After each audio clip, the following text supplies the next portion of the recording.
Your world, your challenges, your faith. When faith within engages the world without, there's power. It's living life from the inside out. In June's Dobbs v. Jackson Women's Health, the Supreme Court did what many prayed it would. It overturned Roe v. Wade. The decision's going to save lives. It's also going to leave many women in the same desperate conditions that motivated them to seek abortions. Many are poor or alone, overwhelmed, unsupported, or in fragile health. So what does it mean for a Christian to be pro-life in an America after Roe? We'll talk about that today on Family Life's Inside Out. I'm Martha Manikas Foster, and my guest is Jen Pollock-Michel. She's a speaker, podcaster, and award-winning author who's working on her 5th book. Her recent Christianity Today article is titled, "I Was Pro-Life in Theory. It Took Much More to Actually Help." Jen, we're at the what now or now what chapter in the pro-life story. What do you think it means and doesn't mean to be pro-life after the Dobbs decision? I think one thing that it doesn't mean is that, everything is ended, that jubilation is sort of like the final note. I think there's a lot of work that's actually just beginning and continuing. I want to say continuing because I think there are so many Christians throughout the country who have a long history of helping women in unwanted pregnancies. And we know that unwanted pregnancies are going to continue. And while there will be legal ramifications for women, states that now outlaw abortion, there will be other states that continue to have legal abortions.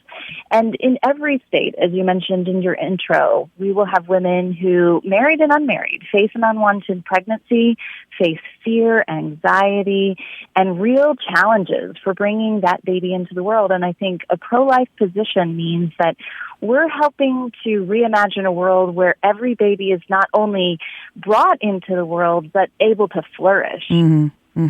So moving from a theoretical pro-life position, that's messy. So how do we begin to invest in some of the lives that are saved because a mother does not have an abortion? How do we make that investment? Yes.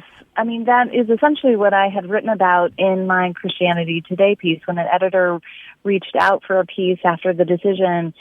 I thought, the most honest reaction that I can give is that this takes a lot of work. And my husband and I have for many, many years been involved with an organization called Safe Families. We've been involved in the U.S., we've been involved in Canada, and this is an organization run by Christians, partnered with churches to help families in crisis so that families can stay together. But what you realize is that it takes a lot of time to be invested in the life of usually a single mother. That's often who we've helped through Safe Families in a time of crisis, and sometimes they have other children and now they have a new pregnancy. And the situation that I described in the article was helping a refugee, a mother who was sent ahead by her husband to Canada. We were living in Canada at the time, and he didn't follow behind. And she had brought her young son. She was pregnant with twins at the time. And if you can imagine what this young mother faced, bringing twins into the world, having a toddler, and how to actually care for them. And what I mentioned in the article is that it wasn't just me who helped. It really was this entire village of people who helped. Helped her get to medical appointments, helped her to get to immigration appointments, just help the boys as they've grown older, adjust to the school system. And it's just been a really big task. And I think that really sobers me as a Christian, that I can say that I am pro-life, and yet would I willingly inconvenience myself for the life of another person?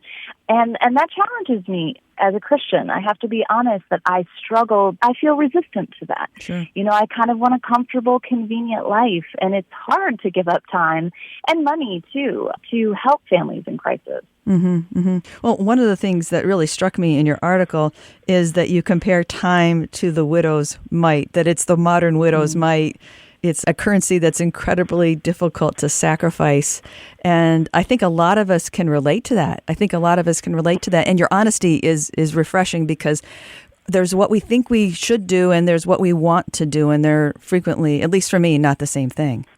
Absolutely. I mean, I wrote that because, well, the subject of my next book and just something that I've thought about so much is how unwilling I often am to sacrifice time for other people.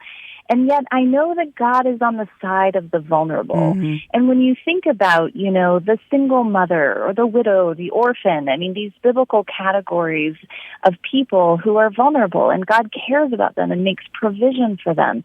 And so that has to matter to me as a Christ follower. But it also means that I have to arrange my life differently. I have to, I think, create a margin of time in my calendar to care for other people's children. Mm-hmm. I have actually 5 children myself.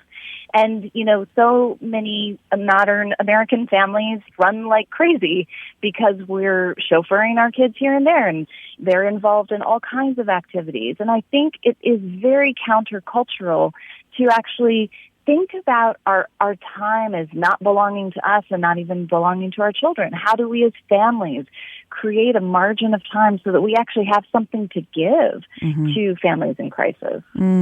That's inspirational. Those questions are really, really important ones. So if God is in fact calling his people to be more than theoretically pro-life, and he is, how do we begin? You know what? I think so many listeners can probably actually think about what matters for their own children. When you think about raising children, what kind of world do you want for your children? And so many probably listeners have resources where they're able to create kind of the conditions for flourishing for their children. Maybe they can send their children to a safe school. They have access to medical care.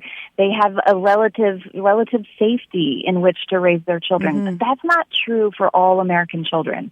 And what I think Christians could really start to think about, and what I'd like to challenge myself to think about, is how do I care about children who don't have the resources that my own children have, so that we can help women consider wanting to bring a child into the world and feeling that she might have the resources available to her to actually feed that child, clothe that child, educate that child, give that child a safe environment, give them the kind of medical care that they need.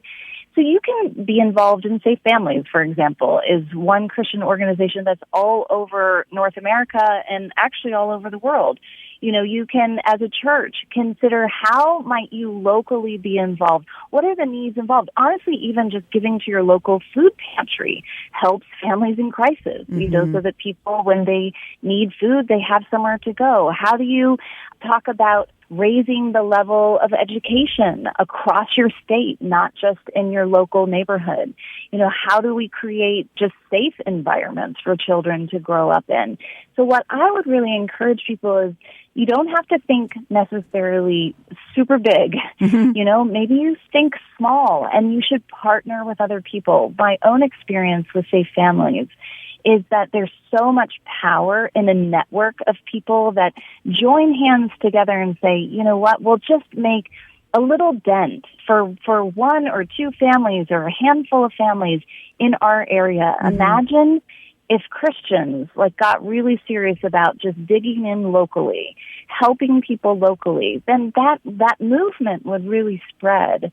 I would love for us to exercise the kind of creativity that God gives to his people to imagine all the ways that we could create the kind of world where not only abortion is illegal, but it's actually undesirable. I don't think the majority of women want to give up their children, want to abort their children. I think they just can't imagine raising them well. How could we change that equation for women is what I'd love to think about. Oh, that's beautiful. And well, there's so many things in what you said to think about, but among them are the idea of looking at other people's children in the same way that you look at your own, and what is it that you want for them, and then moving from there with how can I make this different or that different for those children. Because in the process, of course, we're also doing it for that mother and for that family. Absolutely. Yeah, whether it's education or food or time, like you said, actually with the people. Well, I really appreciated your article, and I really appreciate talking with you. Thank you so much, Jen, for being here with me on Inside Out. Thank you so much for having me. Thanks, Martha. My guest has been Jen Pollock Michelle. To learn more about Jen and her writing, podcasting, speaking, and her upcoming book, find your way to jenpollockmichelle.com. That's JenPollockMichel.com. I'm Martha Manikas Foster, and I promise not to spell that out. And you've been listening to Inside Out on Family Life.